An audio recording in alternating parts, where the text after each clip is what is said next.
The trial of Ghislaine Maxwell, a longtime confidant of Jeffrey Epstein, who had been facing sex trafficking charges, is set to get underway on Monday.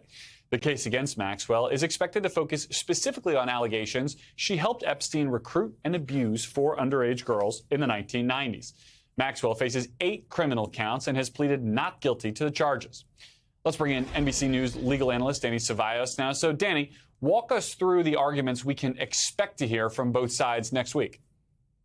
Essentially, the government has already laid out their argument in their indictment. You have Jeffrey Epstein, who they allege did some very bad things in terms of sex with underage minors, and they allege that Ghislaine Maxwell essentially groomed these minors and assisted Epstein in these acts. And in doing so, she would befriend them, take them on shopping trips, make them feel comfortable.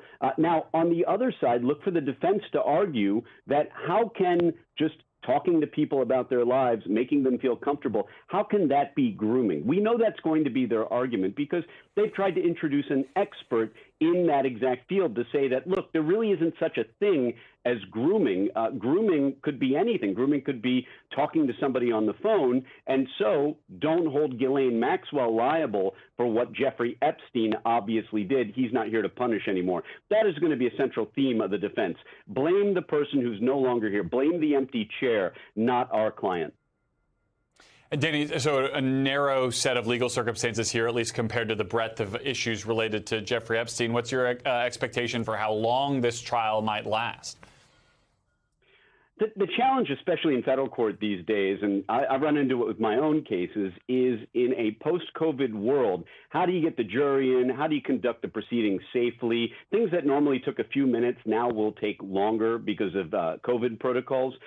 But this is not a normal white-collar type crime like the Theranos Elizabeth Holmes case, where you have terabytes of data, documents, emails, and everything else that are getting introduced. This is probably going to take less time than the Theranos trial out on the West Coast, but it will take a significant period of time because high-profile trials themselves tend to take longer. They add additional procedural layers. So expect this to be at least a few weeks long, if not more, probably a month and a half. It's one we will be watching closely. Danny Cevallos, thank you so much.